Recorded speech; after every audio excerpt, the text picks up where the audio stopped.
Okay, hello everyone. It's 6:59, so it looks like we've got a lot of faces. I'm about ready to start. Can everyone hear me? Yep. All right.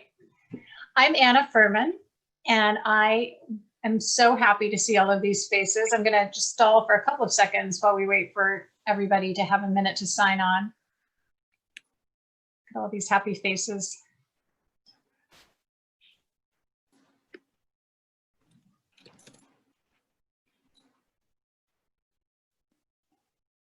And just to be sure, to let you know, everyone is mute for now except me, and then we're going to launch into some conversation, and we'll have some time at the end for questions and chats.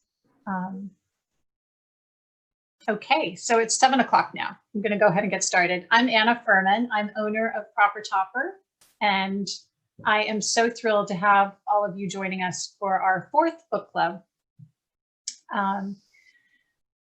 So tonight, I think tonight especially, this week especially, is a great time for us to have a little moment to talk about humor and our mental health and how we can all hang on to that last little bit of it that we have right now. So we're going to be in conversation with Alexandra Petri, who is a Washington Post columnist.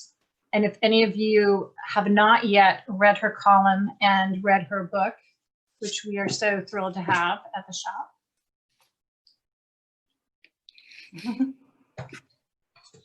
autographed copies. Well, you'll have to believe me because I'm not getting to it. But anyway, we've got plenty of signed copies of this wonderful book, which is just, you know, it is the best medicine right now. Her take on the way that we are dealing with the craziness in our politics is just something that is balm for my soul. But first I'm going to back, and the wonderful, fabulous Lucy McBride. Dr. Lucy McBride is going to be in conversation with Alexandra. So it's going to be a huge treat. I'm going to back up for just a second, though, to talk about our book club and the background of it. Last spring, in March, April, when the world was turning upside down, which seems like about 15 years ago now, but it was just a few months ago. It was such a confusing time for all of us. For me personally, my shops were both closed. My employees were all at home. We were all trying to piece our way through what was happening. And Tara, who is on screen here, Tara McCready, who is the manager of Proper Topper, had the wonderful idea to start a book club, because we were realizing that not only were we missing being in the store, selling goods, which is, you know, our purpose, but that really realizing how much more our business is besides the goods that we sell. It's the community, it's the people that we interact with every day, it's the kind of community of thought that we represent. And I'm going to give a little warning here that we're fairly political in our point of view in the shop, and we miss the people we bond with. We miss the conversations we have every day about books and about ideas and about the things that we're bringing into the world and about how people are doing. So a book club seemed like a way that we could talk about books that we love and connect with people. And I will say it was a brilliant idea, Tara. This is our 4th one. One of the few upsides of doing things virtually has been that it is really kind of an easier way to do a book club and to have the opportunity to bring authors in to talk to us in an easier way. And so this is our 4th book club, as I keep repeating, and we're really delighted to welcome you all. And I will just say one more thing, that personally, going through this time that we're going through for my business, which has been a pretty difficult thing, we've been able to reopen our Cathedral Commons shop, and we're able to welcome people safely in there, and we're so happy to have that community back. At the beginning of this month, we made the announcement that the DuPont Circle shop that we've had and loved for 25 years is not able to reopen. Just too small to safely distance and too few people downtown now. So that's a sad transition for us. We've also been facing just the issues that everyone is facing. I've got a child who's schooling at home. I have a house that now looks a little more like a warehouse because we're doing shipping and processing orders here. We're trying to figure out how to handle our health and the political crisis and all of the social justice issues that have been, we're all facing these things every day. So for me personally, seeing what Alexandra has written we all fight, my little family of 3 fight over the paper in the morning to see Alexandra's take on things that is just, it is such a way of feeling like we're not going through this craziness alone. There's somebody else who's seeing what we're seeing and finding a way to process it that is, makes us laugh and makes us feel better. And it has been just really, as I said to Alexandra when we talked about doing this, she has been a lifeline for me and for my family. And my husband was delighted when he realized she'd written this book. He was the first one to bring it to my attention and say, hey, this is we have to have this. Similarly, Lucy, who I think a lot of you know, Dr. Lucy McBride, she's a friend and part of my customer community. And she has been always just such a joy to know, somebody who treats her patients as whole people. She treats their physical health as well as their mental health and sees that as all of one piece. And she has taken this opportunity during the pandemic to create a newsletter that she has just generously and wonderfully and heroically shared with her community that helps understand how to interpret the news that we're hearing about the pandemic, talks about the science and the medicine behind it, and then also talks about how to handle that personally and how to keep how to protect your mental health at the same time. And she uses a lot of humor, and it has been my other lifeline. So I thought bringing these people together to talk about how we can use humor in our daily life and just all the cool things we're going to talk about and now I'm going to introduce them, but I'm also going to say that I'm thrilled that they're both graduates of National Cathedral School, which is where my daughter is in school when she's not upstairs in her bedroom in school. So they're proud Eagles. And now I'm going to introduce Alexandra Petri and Dr. Lucy McBride. Go forth and have wonderful conversation.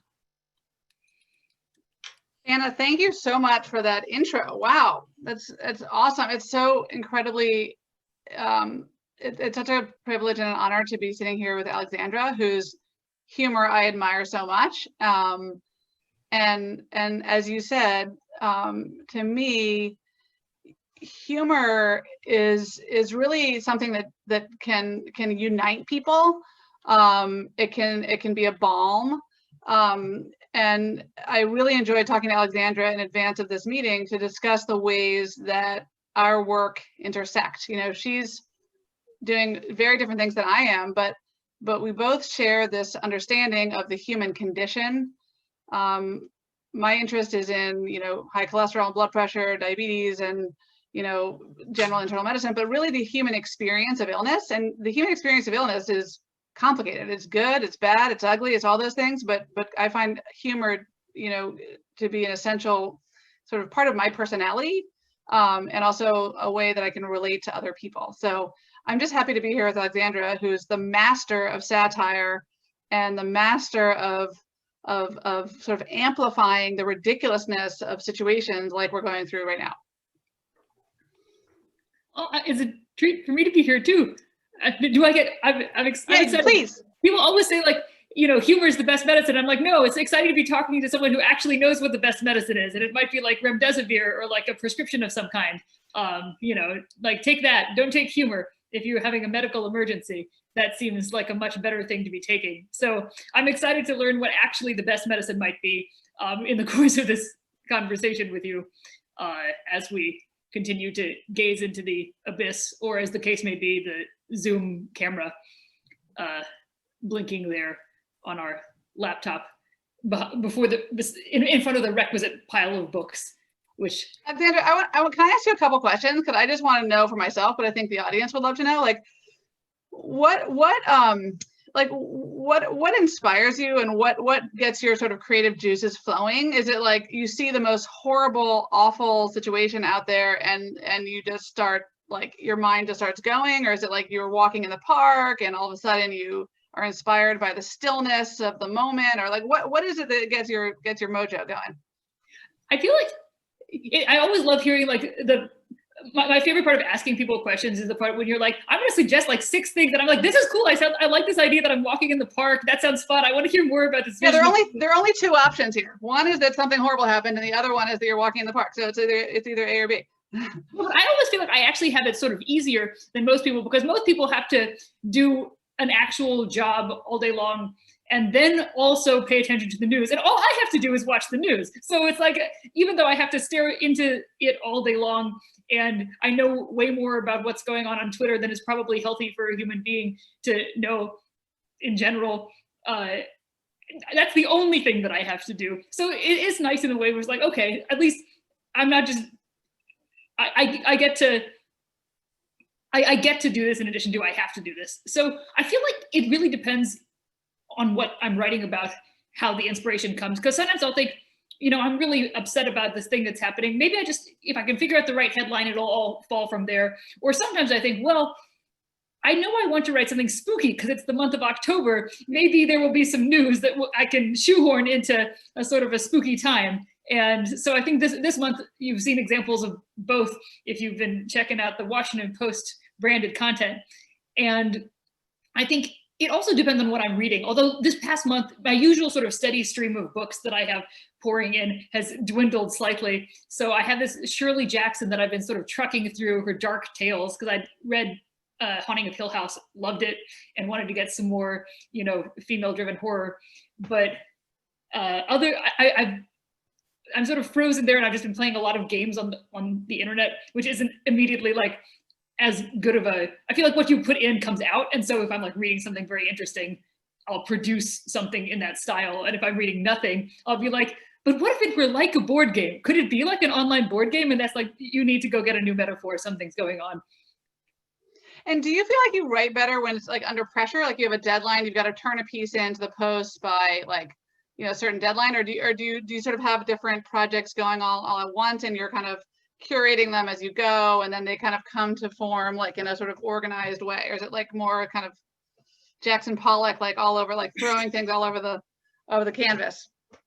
I feel like it's a little bit of both. There's this Robert Benchley quote that I love that I'm going to mangle, but I'm going to paraphrase, where he says that the best way of getting anything done is to be procrastinating on something much more important. And I'm like, yes, that's how I get everything done. And so it's nice to have a persistent deadline, because I feel like my usual tendency is I can write forever, and I can just put page after page after page, but it'll never quite be done. It's like, no, well, it has to be done today, or you will not have completed your work obligation. And that's thrilling, because then it has to be finished and it doesn't have to be perfect. And I love that incentive structure system. So yeah, done is better than perfect, as somebody said. It's interesting. It's interesting you say that, because and sort of just going with it. And that's what I sense from your writing, Alexandra, is that, you just have a natural knack for humor, but you're not also like, you're not overthinking it. Do you know what I mean? Because I think you could over polish it, and then like that is just, not as effective. No, so but you mentioning wiping down all the mail and everything. So what should we be doing about the mail? I hate to be like the person who's like, oh, my elbow hurts, doctor, tell me quickly. No, we shouldn't. We don't. So I mean, if you want to get into like the virus and transmission, we know very well that the virus is transmitted person to person by respiratory droplets, and those aerosols, which are like the cousins of respiratory droplets, they're the smaller droplets that hang in the air for a little longer than, 30 seconds. And surface transmission just isn't the way it's spread. You can find particles of the virus and viral particles on, like the ICU doctor's shoes, for example, but not in enough quantity and meaningful amounts to infect other people. So, for you to catch coronavirus from the Domino's pizza guy, and, I'd love to say I don't know the Domino's pizza guy very well, but like, he's like, I ask him like, hey, do you want a haircut? Yeah.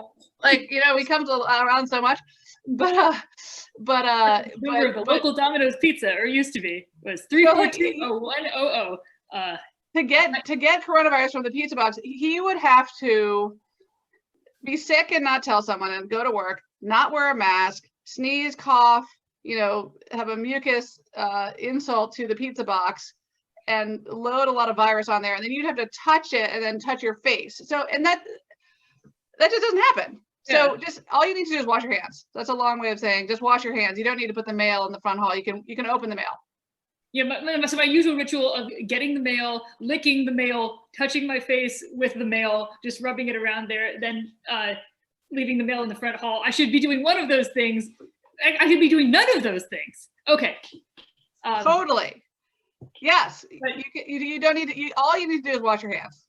No, because I feel like one of those strange things about this sort of time period is, like during the first couple of months, we would all be getting these strange emails where it's like, you've used a business once in like, the year 2013 for like a French bachelorette. And suddenly you're getting all these emails being like, if you want to know what our COVID protocols are here at like Whitewater Rafting, we will tell you right now, like, dear cherished community member. And I'm just like, oh no, this is terrible for business. And I'm so sorry that I can't help you more, Whitewater Rafting community. But it was also like, wow, I'm on a lot of email lists. And now it's sort of died down, except now that the genre of commercial that was like spawned during COVID is happening. So your hamburger has to be like, in these trying times. It's just like all of there's a little like sort of a certain piano music that plays with every commercial now, I feel like. So we're in the phase where like, oh, this is normal enough that they've made a commercial. Like my husband says he's most reassured by the fact that they made a mask with the properties of copper, like the usual, like, get these compression socks. They're what the military have, but now they've got like a mask with the properties of copper. And I'm just like, oh, they're selling it. People are taking masks seriously, but also slightly confused about what copper does, I think. Absolutely. Yeah. I mean, it's, I think you're right, Alexandra. Like, it is just like it's infiltrating our lives so much now that like just regular commercials like for like mattresses now have like information about COVID. I mean, it's woven into the fabric of our lives, literally. And unfortunately, It's going to be here for a long time. But I'm also not so pessimistic that that we're going to live like this forever, right? Like that we are going to shake loose from this like horrendous, grim, sort of feeling of never ending horror, if you will. We do have, there is hope is alive, and hope and humor may be like first cousins of one another. Like hope and humor are the ways that I get through the day. I mean, if you didn't have hope, to me, if you didn't have hope and you didn't have a little humor every now and then, you couldn't find things funny. Not everything is funny, like what just happened earlier this evening. But if you don't have hope and humor, like, Houston, we have a problem, right? Like hope is alive. I just watched the movie for the first time. What's that? Apollo 13. I finally get the reference. Yeah. But there is reason to be hopeful. I mean, like when you're talking to a patient about bad news, like you want to instill hope but you don't want to instill false hope, right? Like you don't want to say like, hey, if you just inject bleach into your vein, then you're going to be better, because that would be false hope. Yeah. But real hope is like, look, you have a treatable cancer, and here are the odds. I'm not going to sugarcoat it, but I'm just going to tell you what the steps are going to be, and let's go through it. And having a plan gives people hope. But the point is that there are a lot of things in the running to make our lives better. Namely, the vaccines are coming. We're going to get a couple vaccines by 2021, early 2021. Woohoo! Number two, we're doing better with therapeutics. We know very well how to treat this virus.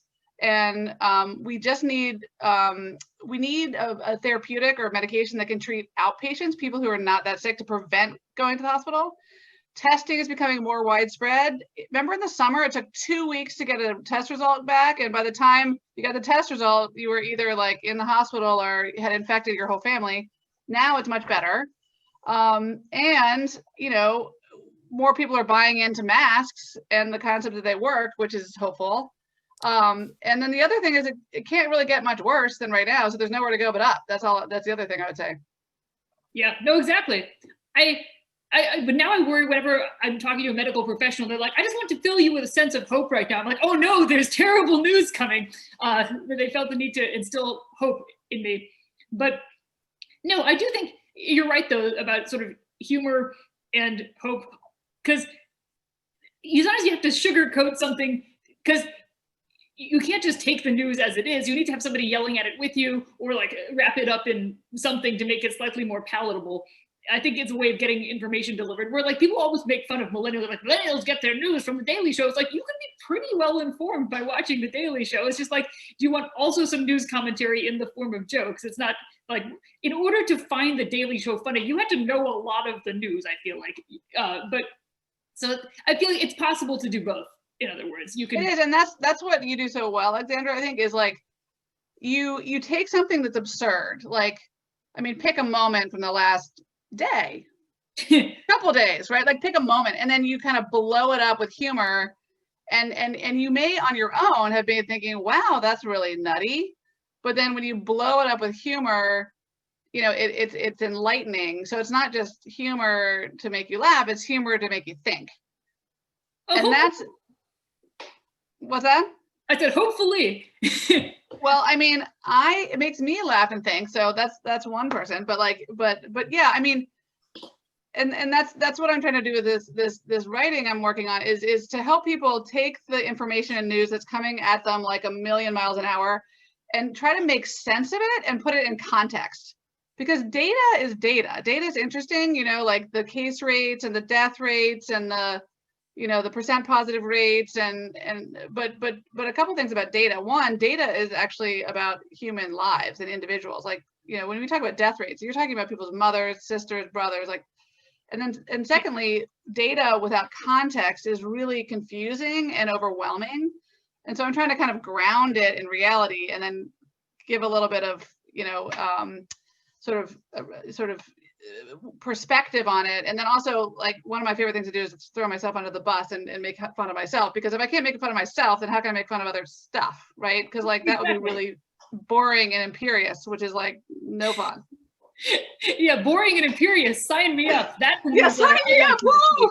Yeah. No, but I think you're right. I think the difficulty with statistics is that they can be simultaneously boring and large numbers. Not that numbers are ever boring, and algebra I value very much, and I wish I used it more in my daily life. In case anyone involved in this call hypothetically taught me algebra at any point. No, but algebra is great, and math is great. But some numbers are just numbers, and some numbers are people, and I feel like it's important to maintain that distinction in your head when you're writing, because some people are sort of like, President Trump is always saying, you know, one is too many, one is too many. It's sort of like as a way of not actually thinking about the fact that there are people concealed inside those numbers. He just like knows that's something you have to say to sort of inoculate yourself, you know, to use a medical metaphor, against any criticism you might receive for treating people like something you can sort of brush off for political reasons. And so I try to not do that, because nothing says we're living in a beautiful time in America when, like, I, a humor columnist, am trying to do something every day that I don't think the President of the United States is trying to do. That's always a great feeling to have. I feel like, because people go back and forth, like 2016, they're like, well, the positive from this is that like anybody can be president. And I'm like, well, to me, actually, it's the opposite. It's sort of, I no longer think that anyone can be president, and I would rather we went back to not having anyone be president. Right, like there were standards and qualifications, and I mean, that would be ideal. To quote Donald Trump, we've had some real beauties. I mean, like Grover Cleveland was not a great guy. I was, you know, Tippy Canoe and Tyler too. Say what you will about Benjamin Harrison, and I will say more about Benjamin Harrison than your average person will. But I mean, he had two pet opossums. How can you not talk about the guy? Mr. Reciprocity and Mr. Protection. They were very into not having free trade in those days. That was like the big deal. But yeah, so I mean, you know, Benjamin Harrison, I guess, but it was definitely a better human being than, I don't know, like, let's go through the obscure president's file. Like, because we've had some doozies. We've had like Andrew Jackson, you know, James Buchanan did not cover himself in glory. And we could talk about them all day, but fortunately we are only dealing with the present time and not also the times. If you had, yeah, we're not living through 45 different presidencies at once. I think that would be finally what broke us if we had to experience all of time simultaneously. So I'm glad we're not like the kind of insect that does that or other entity. Someone's asking for more Harrison talk. Oh, good. See, this is what the people want. And I love the people want it. The people demand it. Yeah. No, well, so he was fun. He's sort of a one-termer. He's from Indiana. They're only Hoosier president, although they've had a lot of vice presidents. He did a front porch campaign, which was very successful. And he was a Civil War general, I believe. Because he led a bunch of troops. He helped them up on his horse when they were tired. And he was supposedly just not very good at, like, he was good at giving speeches, but terrible at the glad handing portion of events. And his friends were like, Ben, you're so good at speaking, but like, you gotta just, be a human being. And he responded, I'm sorry, I cannot. I must be myself, which I love as like he's like, just be a human. No, I can't. That's not who I am. Which, yeah, anyway, if only other people were more self-aware about that. But yeah, so he was, other than the opossums, he had a goat named Old Whiskers. I think he helped do a lot of the stuff with national parks, expanded the Navy. Sherman's Silver Birches Act passed underneath him. I think that's pretty much it. He had a grandson named Baby McKee who was in the White House while he was there. And that was pretty exciting because everybody wanted to know what Baby McKee was up to. And at one point, they had a cartoon of Benjamin Harrison knocking over Baby McKee's block tower. And the caption said, "So much for supporting infant industries," because Benjamin Harrison was really into supporting infant industries. Now I'm Zoom bombing myself by talking exclusively about Benjamin Harrison in a terrifying filibuster for which no one except for Joshua asked. But I will stop now. A couple other people are asking for more Harrison talk. You are on a roll there, my friend.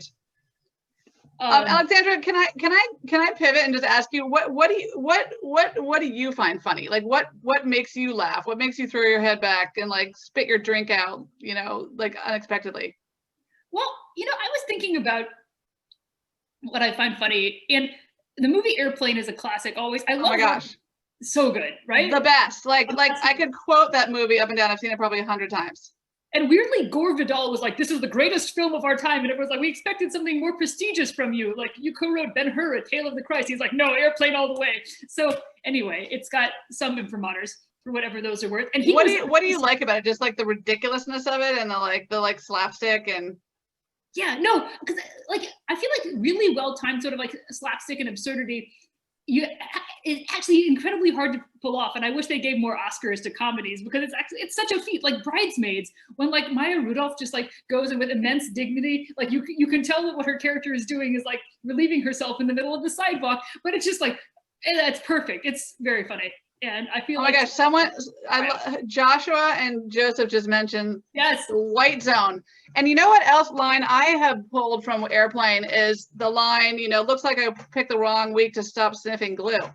Yeah. Right? I mean, it's like, who isn't thinking right now, as I talk to people every day about their not so ideal behaviors and habits in the pandemic, that line, don't call me Shirley. I mean, it's a treasure trove.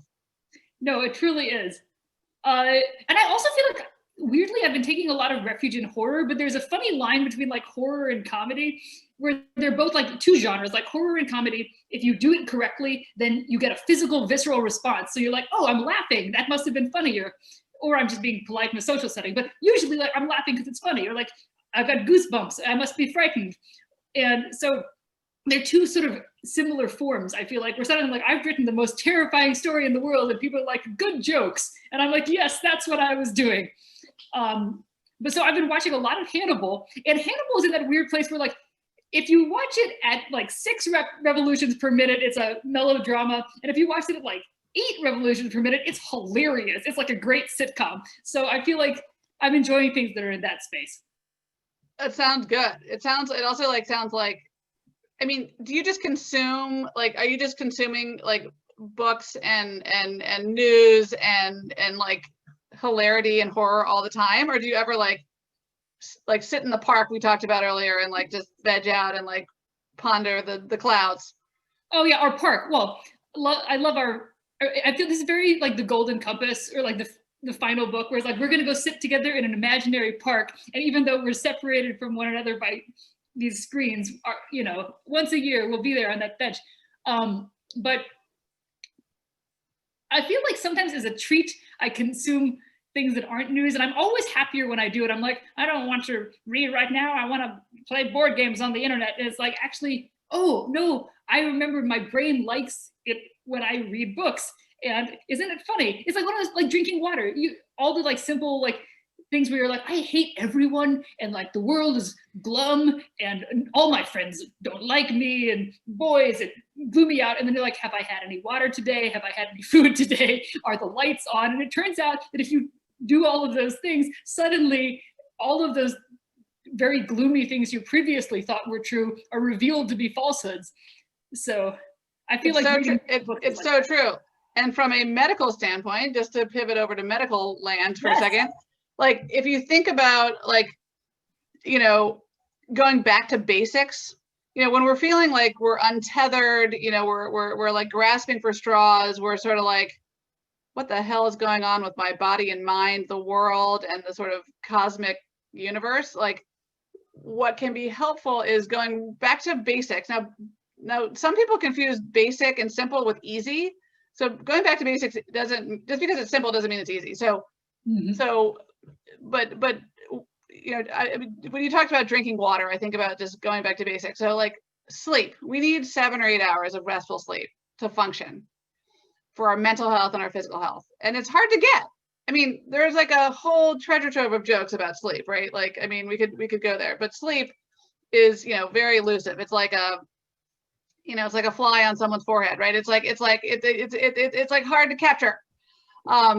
2 is nutrition. And I don't mean just like, you know, an apple a day keeps the doctor away. I mean, like really focusing on 3 good meals a day where you sit and you get satiated and you register food. You're not just eating like a Kind bar on the run, right? Like you're actually registering satiety, because satiety helps us calm adrenaline and cortisol, our stress hormones.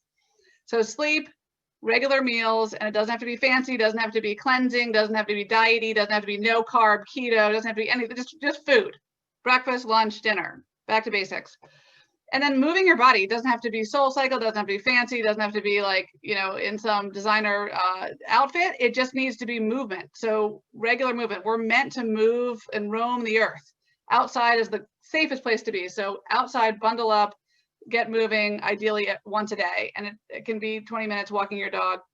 And then managing your stress. So I've been talking about this since March, and actually for 20 years, that mental health is as important as physical health, and mental health informs our physical health. So taking stock of where you are with your moods, your anxiety, your relationship to alcohol, your relationship to your spouse, your relationship to your loved ones, your relationship to yourself, your own body, like where are you with that? Write it down, journal it, and then those are the basics. Like it doesn't have to be fancy, but it's not easy to like drinking water. Like who wants to drink water during the day? I hate drinking water because I hate having to go to the bathroom, but drinking water makes me feel better. No, exactly. So anyway, that's my little spiel. No, that's great. Now I'm like, I know how to live it. We're crushing it. We're covering all the things you need to do to like be a sane and healthy individual. No, because whenever I get water, I'm like, this is so nifty. It comes with the planet. Like, I just think it's so neat that we have this substance that like came with the planet. Well, we've had to disguise it in so many ways, right? We've got this, I mean, look at the grocery store, the amount of waters, like the different types and varieties and bubbles and fine. If you had to trick yourself into drinking water, fine. But water is good. Water is good. And, you know, there are a lot of other beverages people are consuming in the pandemic, myself included. And we want to just keep an eye on those things. But also don't feel bad if you need a glass of wine to put an edge around the day, to put a corner, right? It's like there used to be a hyphen in work-life balance, and now it's just work life. It's just you need, there's like one word. So I think that having a glass of wine and drinking in moderation, I mean, we also should just be kind to ourselves and not feel like we have to be perfect in this moment of horror. And so I have to say, this is a strange thing. I'm slightly distracted, but I think I have the same shirt that you're wearing, and I'm sad that I didn't wear mine. Are you kidding? That would have been so cool. This is I got this at TJ Maxx. Okay, I feel like I got the same pink gingham shirt, and it's red, and it's from TJ Maxx, and it's my favorite store. And one of the losses for me of the pandemic is not being able to go roam around TJ Maxx, which is a place I go. It's a place I go to just kind of like hang out. Honestly, I mean that sounds a little bit strange, but to go like sort of just look at stuff and buy mugs with weird sayings and gifts, and anyway, so I miss TJ Maxx. I haven't been in TJ Maxx since, I don't know, February. The things that I wind up missing, I miss going to like see a terrible movie that I had no intention of seeing and did not buy tickets for in advance. And I miss just like being inconvenienced in public places, but like not feeling also that like, my health was in danger, where it's just like, oh, I'm like stuck in a terrible line. And like, just like airports. I keep suggesting to my husband that we do a special airport day where we wake up at 6 a.m. and we go sit in some hard chairs with only the like books we brought with us. And then we pretend that we've arrived in Cleveland and we like Skype all our friends in Cleveland. And he's like, this is way too complicated. Like, you feel free to do this at any point, but I'm not gonna join you for airport day. But I miss it. I love what you said somewhere, Alexandra, that, and I'm going to misquote you, so just correct me, but that you're just kind of being as kind of, wacky and like spontaneous as possible. And so far, no one stopped you. So keep going. I mean, I think that there's such a role right now, in particular, for creative, smart, off the wall, out of the box thinkers. And I'm just so like, we need that. I feel like there was something you were saying about water, which, the moon has it now, which that's exciting. Congratulations to the moon on its small particles of water that are like locked in glass somewhere. I think that's I love any kind of news that doesn't have to do with sort of the main A plot of the news, where it's just like, here's a constant parade of horrors that also are like, that are no longer shocking, but that's only because something in your brain is broken and not because they're not actually shocking. I love any piece of news that's like, oh, like there's a sumo tournament going on and people are doing well in it, or like the moon has water now, just like those tidbits, or like people found a weird sarcophagus and they're drinking the fluid in it, or whatever it was that people were doing with that sarcophagus back in the day. I treasure those news updates, and I feel like in the tunnel of news that we're stuck in right now, you get fewer and fewer of those, even though because all we're doing is sitting at home having stress nightmares and forgetting to drink water. I totally agree with you. It's fun to pluck those little nuggets out of the news that are off the beaten track. Like recently there was a news story I was reading out loud to my kids. We were driving somewhere, and I said it's been determined that those little orange packets in macaroni and cheese, like the sort of like craft, the little orange packets, cheese dust, determined that they are, have all these chemicals in them that, are not, that are dangerous for your health. And my son goes, did anyone ever think that was good for you? And I'm like, that is so true. Like, this is not a story. Yeah. Anyway, but it was it generated a discussion. That's a very true observation. I feel like the pumpkin spice wars have been sort of diminished this year because people are like, we're going to declare a truce when it comes to pumpkin spice. We're going to just let people have whatever it is they need. I know people who are like getting their Christmas decorations out now. I'm like, go for it.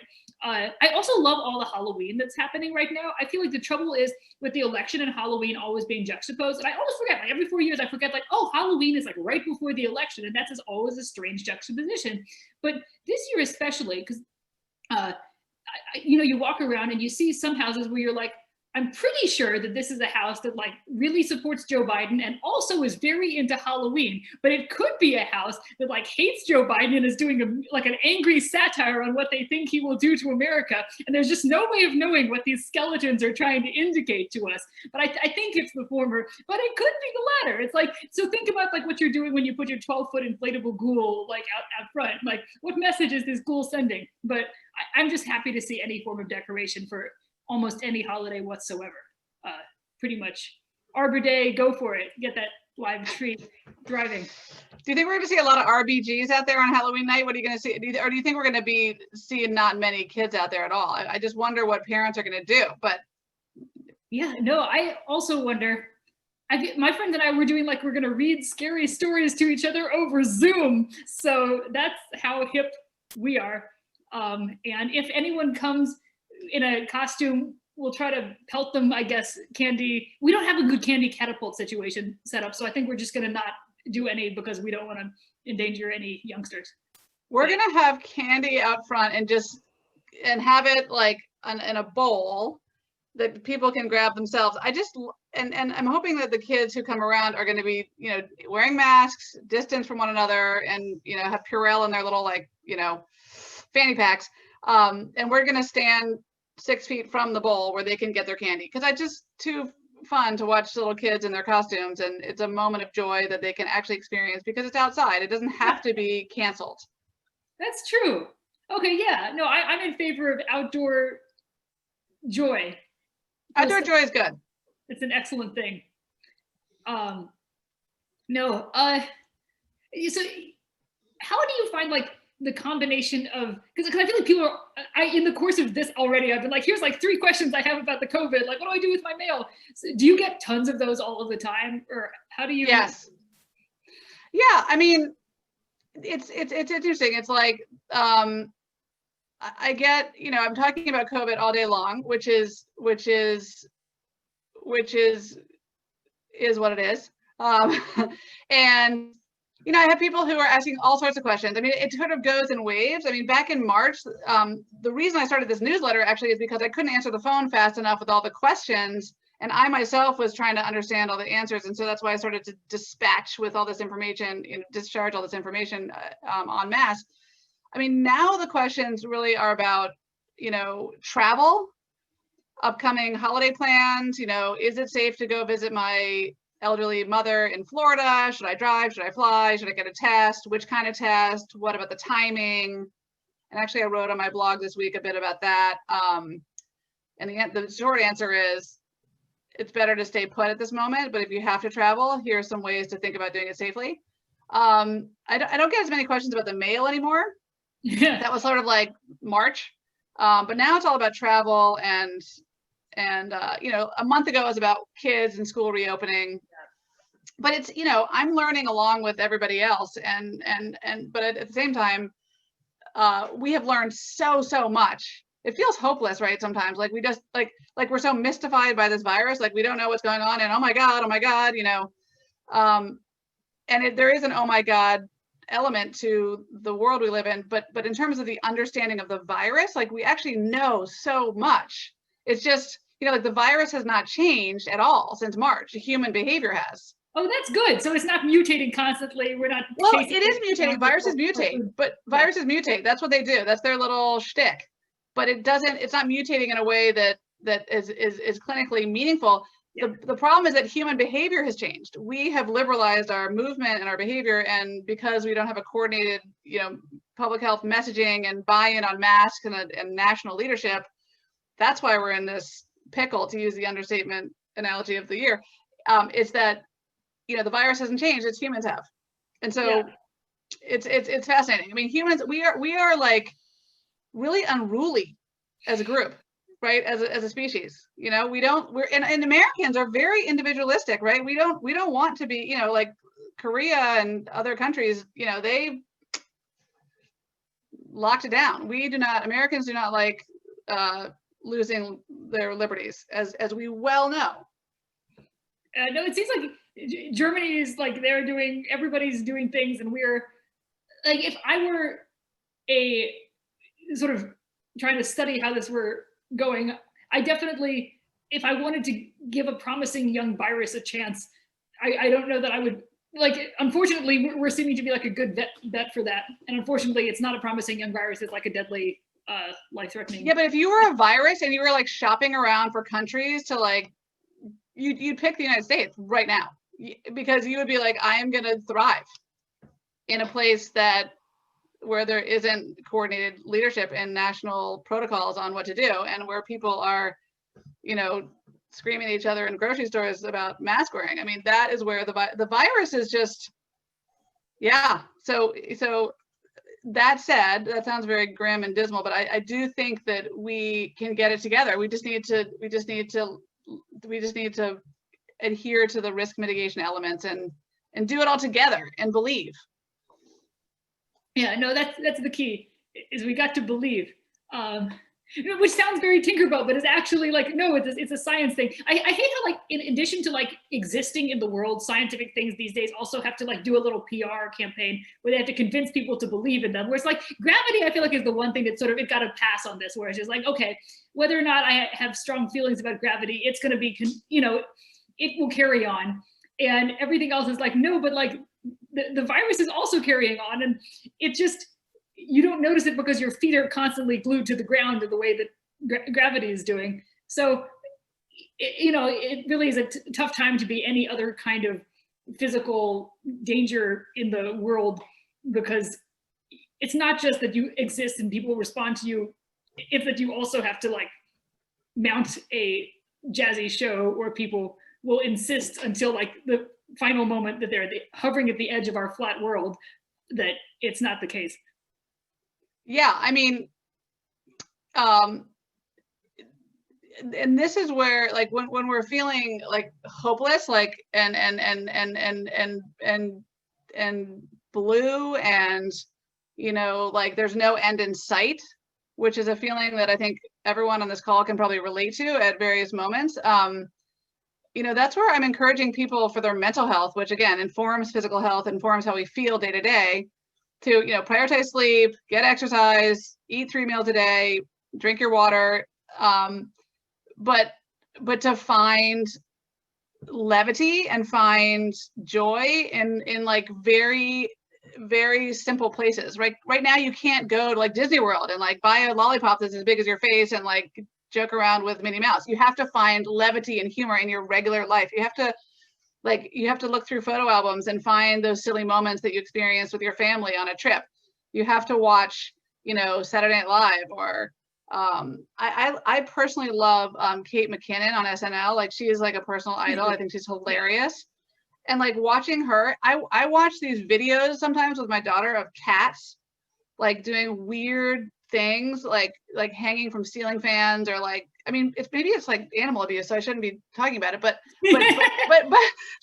I'm just saying, like, the internet is actually a wonderful place to find like kooky, weird, off the wall, hilarious things. And those things we have to look for. We have to look for them because they actually calm those cortisol, adrenaline, stress hormones and get us through the day, because right now it's really one day at a time. Yeah. No, I feel like the one sort of upside is that I've been for a given value of upside, which I always have to put like, here's an asterisk, just assume an asterisk on every word of this sentence. But it's like my bar for what constitutes an exciting event or an exciting incident in my day-to-day life has now dropped. Like it used to be on the ground and now it's like subterranean. So we were cat sitting and that was thrilling, all consuming. And now we're turtle sitting, which is like a less exciting cat. Like it's not a charismatic animal.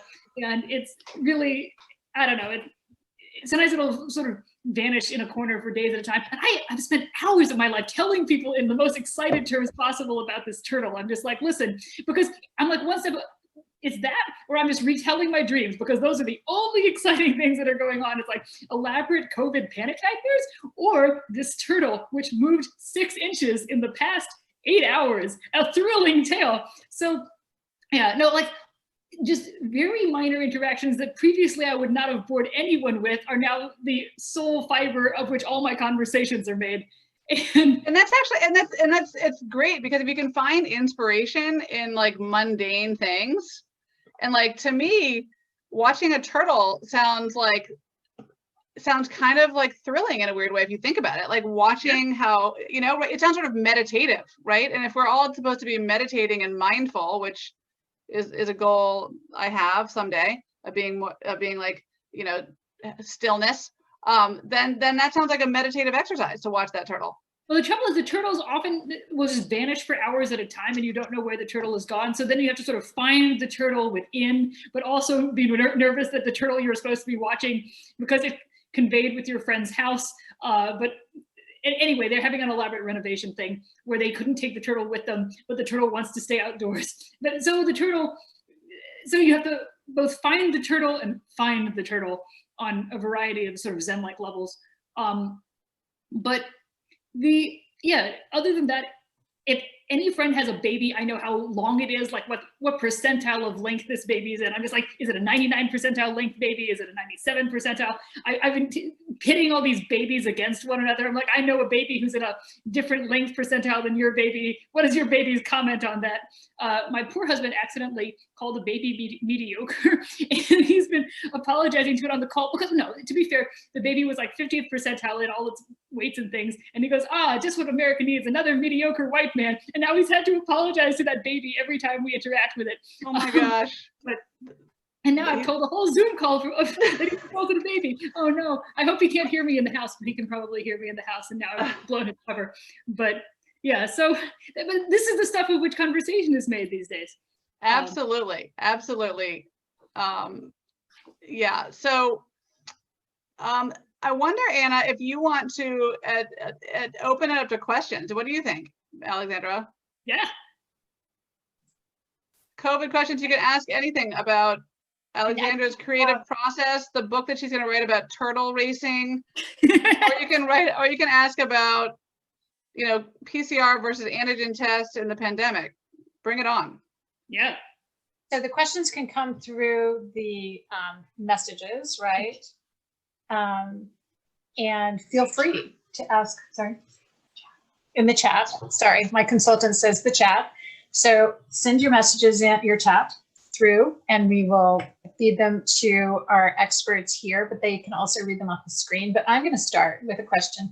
Do you guys find it harder to be funny when you're wearing a mask? Because I do. I find that people can't necessarily hear my joke and they can't see your facial expressions, and it just seems harder to be funny. Do you find that?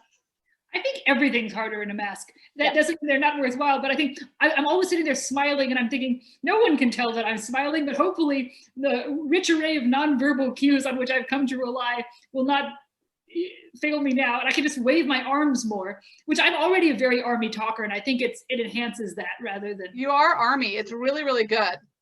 It's like. No, I'm like that old joke where it's like, there's a prisoner and he's bound to a chair and he's like, well, I can't confess I'm functionally silenced. If I can't talk with my arms, I can't tell you anything. But yeah, a joke, unrecognizable in the form in which I just recounted it, but somewhere once that was a joke. You just must believe in it. Alexandra, someone's asking, what do you read or listen to or watch when you need a good laugh other than Airplane? I watch a lot of, I try to keep up with the people on like the TikToks and like the Zooms, or not the Zooms, what are they? The Vines. I watch Vine compilations. Yeah, I read Robert Benchley. I read, I've been digging through some Mark Twain, he's pretty funny, this Mark Twain guy. And I love Hyperbole and a Half, and I'm about to get her new book. I'm so excited that Ali Brosh is back, and I want to know everything that's going on, but I've been saving that for myself as a treat. And yeah, what else?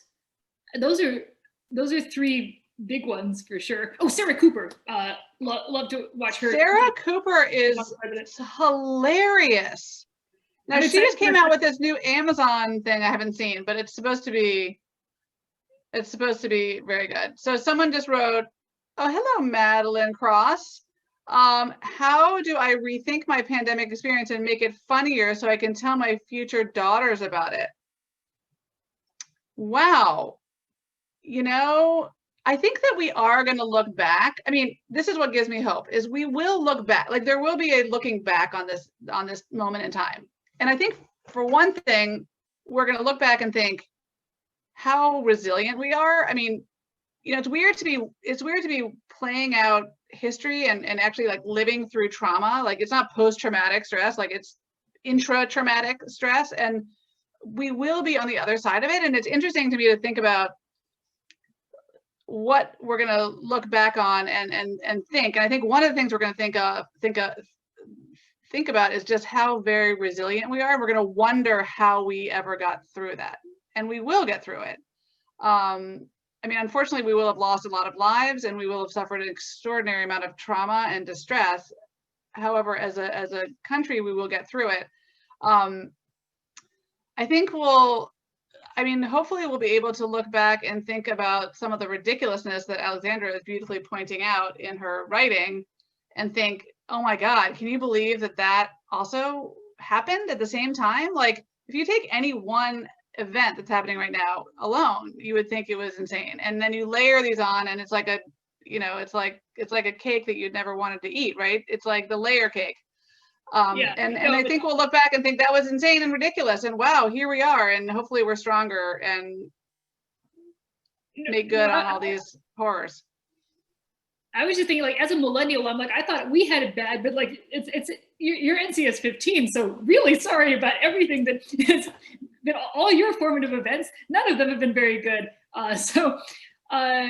Yeah, I guess I'm always like, well, at least, because when I think back on things that happened, there's some events where like you have to retell them almost more than you actually remember them. So to the point that like the story almost eclipses the thing itself, because you've told people so many times, you know, like, where were you on like 9/11? And like, I remember, but I also remember just telling it over and over again. And there's this like whole sort of millennial spate of people who are going through, and like every year on their Facebook, everyone would always be like, and here's where I was, and here's my tale. And sort of, you have that moment. And I feel like because this isn't a particular moment, it's a long stretch of time, the way people will remember it will be different. It'll be more like one of those, you know, how your parents or grandparents or parents or who knows, or great grandparents are always saying, back, you know, in the 30s, we all had this and this. And it'll be one of those sort of strange remarks where people will be like, oh, you know, don't mind grandma. She grew up, when she was growing up, there was a pandemic. So that's why she's wiping all the surfaces down and like rubbing that letter over her face and licking things, because she misremembered the instructions she got from Dr. McBride and she thought that was what she was supposed to do. And she's been doing it for 30 years, bless her heart. So I think just pick up, oh, I know what you should do. You should pick up a strange habit and claim that it's because of the pandemic, but it won't have anything to do with the pandemic. You'll just be like, oh yeah, no, the reason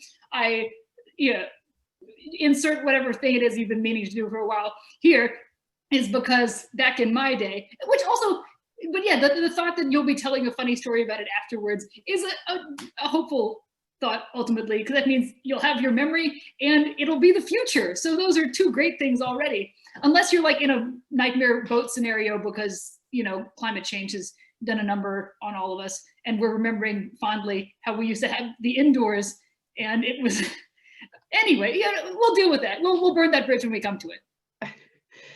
When did you, someone's saying a Beauvoir fan here, when did you both know what you wanted to be when you grew up? Alexandra, did you know that you wanted to be a satirist and a writer and a turtle follower from like birth? I always knew I wanted to be a writer. Yeah, I had like a brief flirtation with, I think, being like a composer, but then I'm like, oh, that requires you to know how sheet music works. That's a non-starter. And it's pretty much straight from the gate. As soon as I could put words on paper, I'm like, this is the only thing I want to do. This is the coolest thing in the world. So it's pretty easy. And I've just been lucky that I've gotten a job doing my favorite thing. And I try not to take it for granted because it's really nifty. So Susan Basile was on this call earlier. I don't know if she's still here, but Susan Basile was my biology teacher at NCS. Yes! Mine too. And she and a number of women in the science and math departments were really, really, really inspirational to me at NCS. We dissected a fetal pig in biology. We also dissected a fetal pig. And I just thought it was just like I mean, you know, it's sort of like you were just saying, like, you know, how you tell a story, but like at the moment it wasn't that cool, but like the story of it becomes like a thing. So in my mind, it was a moment where you're like, wow, this is really, really, really interesting. I've always had a sort of arty side to me. I was an art history major in college in addition to pre-med. And it just was it was cool to see the insides of a fetal pig and see all the different interconnectedness. And I always liked science and math. I was always kind of studious, and I don't have any doctors in my family. I have artists and musicians, and but I knew I wanted to kind of like, I was also the person who like people came to with other problems, and I was like, why are they coming to me all the time? What's like, you know, like it was just like in college, people always come to me, and I'm like, it was just bizarre to me. So but anyway, but it kind of came together that I wanted to be a doctor and sort of help other people. And I feel like the luckiest person, honestly, on the planet, because I get to do what I love every day. Oh, but I'm flashing back to the fetal pig. Yeah, I'm joining Madeline Cross and flashing back to that as well. I mean, you also had to do a Viking ship, I bet. Oh yeah, I did a Viking ship, absolutely, with Mrs. Williamson. Yeah, absolutely. Absolutely necessary. And if your ship sinks, you will fail. And yeah, mine was slightly too big for the tub, which I think is how I got through. Like the oars were touching the sides. Anyway, a fun. That was a rite of passage. Yeah. Yes, No, whoever says Sue Basile left, please tell her. And I'd love her to, I mean, I think I've talked to Sue since graduation, but you know, a long time ago. But yeah, she was very meaningful, as were a number of the women in the math department and English department. And some of my patients are my high school teachers, which is really, really, really cool. I get to mark up their lab work like they marked up my papers as like retribution. I'm like, their cholesterol is high. Yeah, take this. But it's in purple ink, like Mr. Zimmerman would do. So it's not like a judgment; it's just purple. And it is cool how, like, when you get older, you know, like when you're young, right? You'd never call your teacher by their first name unless, you know, maybe you went to a different high school. Because I guess some places they do call them. But now, you know, I'm colleagues, peers with my patients in general. I don't consider myself like this, like I said, imperious doctor who's like, do as I say. But more importantly, that it's a relationship that's really meaningful, particularly when they were my educators way back when. Yeah. Oh man, that's you really ascended to Olympian heights there, because I'm still like, I know that I'm an adult now, but I'm still like, yes, your first name is off on a platter somewhere, and I know that you have one, but I can't utter it. It would be too powerful. But.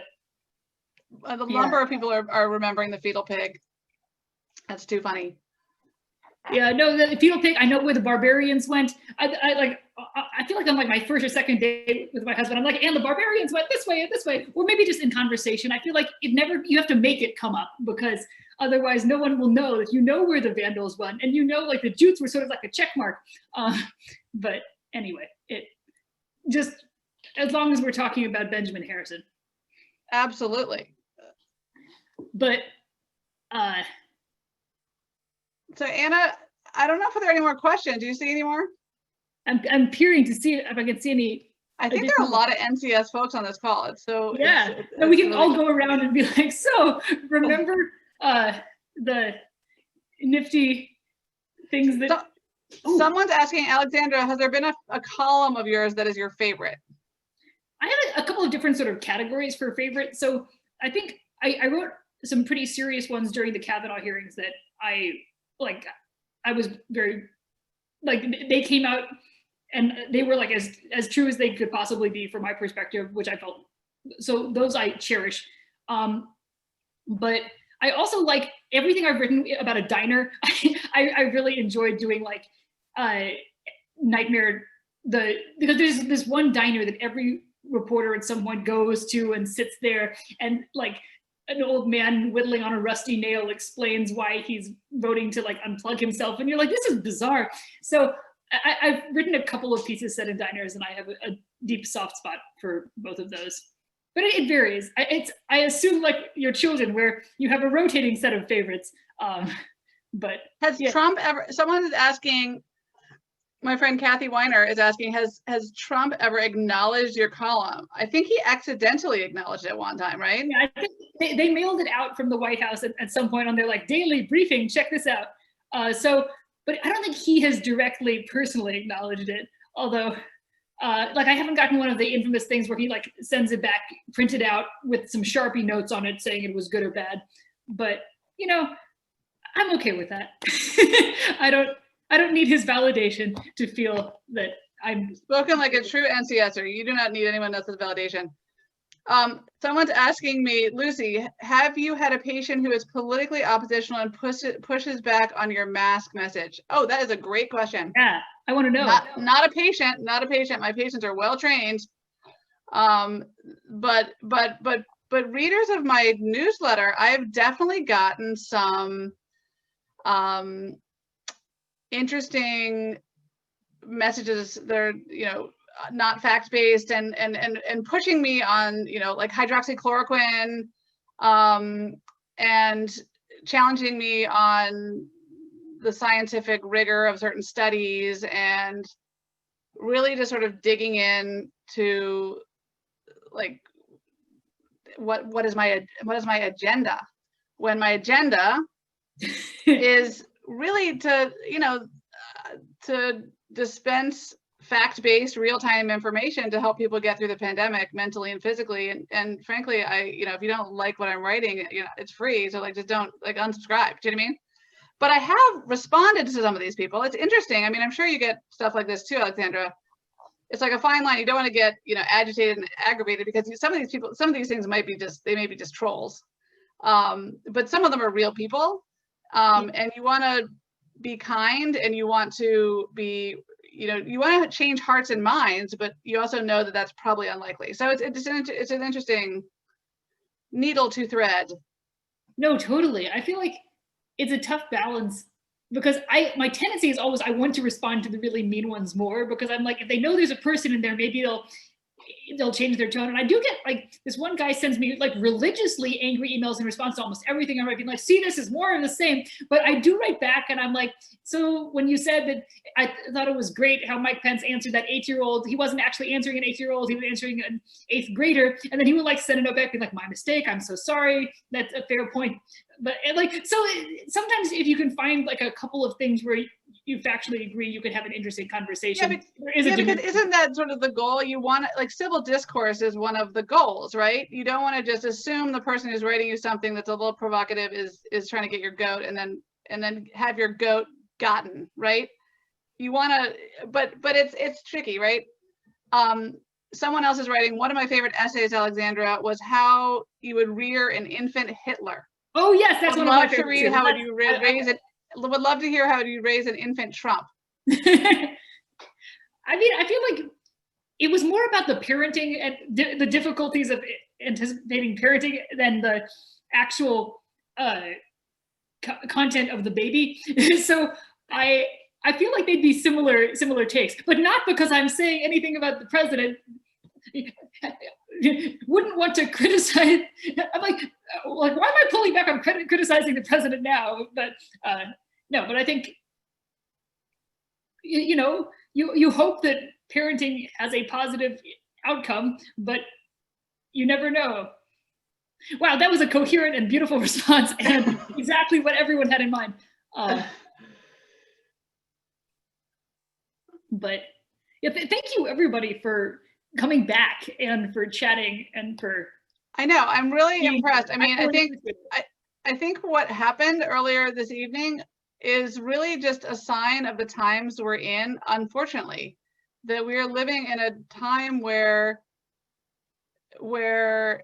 this has unfortunately become the way some people act and behave, and we can't tolerate it, but we also have to press on with goodness, and press on with community, and press on and understand where that stuff is coming from, and try to be better ourselves, and hopefully educate other people about how to be more, you know, more generous to other people. It's been an interesting night. It's been like, I've learned a ton from you, Alexandra. I have all these ideas on finding humor in different places. I think I might get a pet turtle. Yeah, there's one. Do you want to take the one that's in our yard? No, I'm kidding. Because we will give it to you. You can have it. Its name is Kitty. It eats shredded carrots. No, but seriously, yeah. Thank you for what you've said. I feel like it's good to come and laugh with people instead of laughing at people, and that's how we build a better world and drink water. Yes. Wear sunscreen. Yes. Yes. I want to thank you both, and thank you all. I'm so appreciative that everybody gave us another chance and came back. That was just, I know that it was such a strange experience, but then again, and I'm so sorry that everybody had to experience it together, but it feels like another kind of example of the things that just keep coming at us as we're trying to keep finding our way. There's something new around every corner. But I wanted to just say, Lucy, I really appreciate the things that you always have to say about going a little easy on yourself and giving yourself a little breathing room, because don't we all always need that? But it feels like this is a time to really go gentler on yourself and on other people. And I have personally been really pleased to see that there are a lot of people who are responding that way to each other.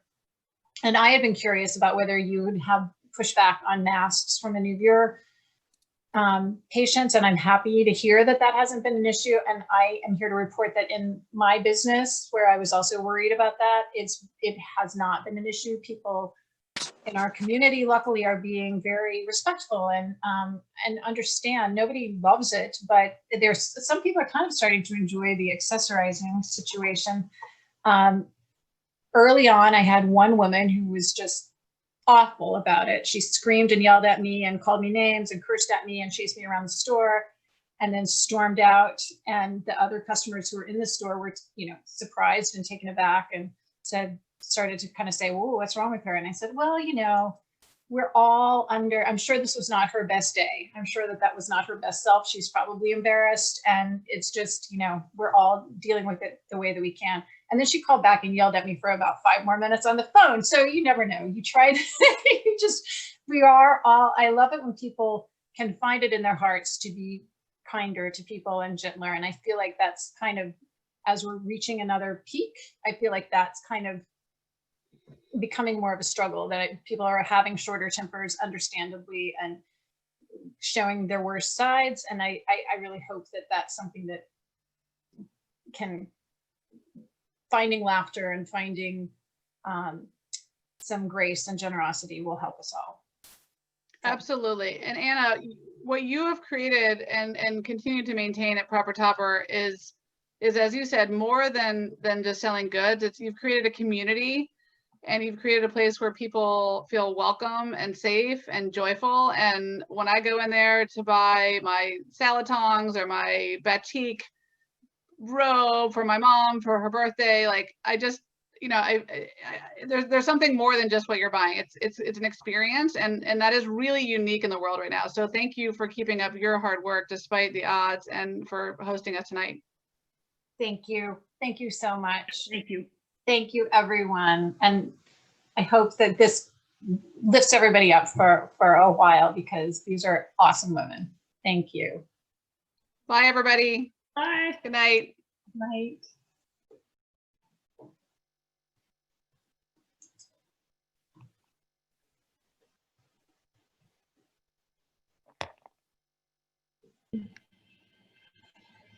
Did you see my note in the chat? Oh, okay, never mind.